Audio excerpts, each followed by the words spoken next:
Arrived early because I always arrive early when something matters. The courthouse doors were already unlocked, the metal detector humming like it was bored with everyone. I checked my phone before silencing it, even though I knew there would be nothing new, no apology, no running late, no emoji that pretended to soften the pattern. Told myself 3 hours wasn't that long. People wait longer for flights, for doctors, for love if they're honest. Sat on a wooden bench that had been polished smooth by decades of nervous hands and shifting weight. Air smelled faintly of disinfectant and paper. Somewhere down the hall, a copier jammed and someone swore under their breath. This was the third time. I didn't say that out loud. I didn't even say it fully to myself at first. I let the word third hover, might accuse me if I looked at it directly. The first time he'd called afterward, voice bright with charm and catastrophe. Traffic, a meeting that ran long, a misunderstanding about dates. The second time, there had been flowers delivered to my apartment that night. Tulips, my favorite, as if that detail alone proved attentiveness. Accepted the explanations because accepting them kept the relationship intact, and I had confused intact with healthy. People were being called in and out of rooms. Names echoed, then disappeared behind heavy doors. Time passed in units measured by other people's progress. I became aware of how still I was sitting. Motion might make the absence louder. I checked my phone again. Nothing. A clerk leaned against the counter a few feet away, flipping through files with the casual competence of someone who had seen every version of human unreliability. After a while, she glanced at me, then at the clock mounted too high on the wall. "You waiting on someone?" she asked, not unkindly. I nodded.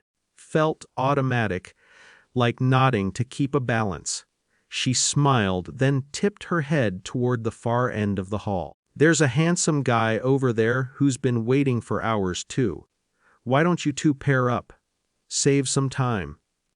It was a joke, light, practiced, the kind meant to pass the minutes, not mark them.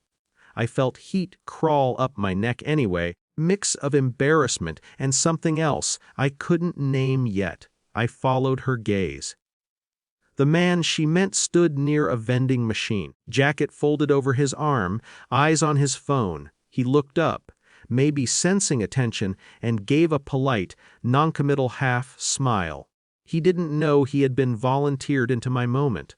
I could have laughed it off.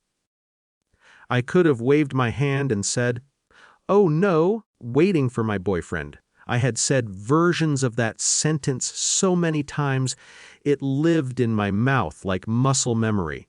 Instead, nodded just once, small, almost invisible. The clerk's eyebrows lifted, amused, and she turned back to her files. The moment passed for her. For me, it lodged somewhere deeper. The nod wasn't agreement. It wasn't invitation. It was something closer to acknowledgement of reality, of my own visibility, of the fact that I was standing here alone, and that this was objectively true. I didn't move toward the man. He didn't move toward me. Nothing happened. And yet something had. Felt suddenly exposed. Not because someone might think I was available, but because I had stopped performing the cover story, wasn't protecting his absence anymore. I wasn't smoothing it over for strangers. Another half hour passed. Then another. The bench creaked when I finally stood, more stiff than tired. I walked to the counter, heart beating faster now, not with hope but with resolve I hadn't planned. "My name?" I said, giving it. "I think we were supposed to be called together." Clerk checked the screen, fingers tapping. Her expression shifted, not dramatically, but enough. "Recognition, maybe, or confirmation. Hasn't checked in," she said. "Not accusatory, just factual. We can't hold the docket indefinitely." waited for the familiar urge to explain him, to offer excuses on his behalf like alibis I had memorized. Instead, I said nothing. She nodded once, efficient. All right, I'll note the absence. The words landed heavier than I expected. Noted. Recorded. Made official. Door opened behind her. A judge's voice called the next case. My case. Our case technically. I stepped forward alone. Inside the room, air felt denser, the stakes clearer. The judge looked from the file to me, then to the empty chair beside me. There was no drama in her face, no moral theater, just process. Your partner is not present, she said. No, I replied. Voice surprised me by being steady. She waited a beat, maybe for elaboration. When none came, she continued. Decision was made based on presence, or lack of it. Consequences assigned not out of malice, but out of procedure. Gavel didn't even need to fall. The shift had already occurred. When it was over, I walked back into the hallway with paperwork in my hand that bore stamps and signatures. Proof that something had happened. Absence had weight.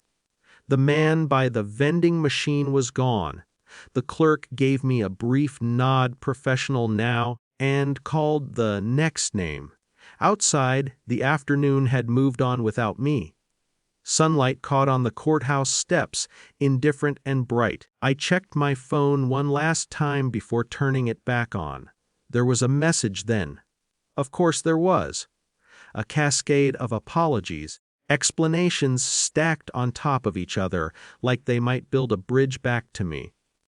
I read them slowly, noticing how familiar the language was, how practiced. I didn't respond right away, not out of spite, out of something quieter. I walked to my car, the paperwork folded neatly in my bag. For the first time in a long while, I felt aligned with myself, not vindicated, victorious, just no longer bending to accommodate an empty chair. Whatever came next would be complicated. Conversations, maybe endings, maybe attempts at repair. I didn't pretend otherwise. But the waiting was over.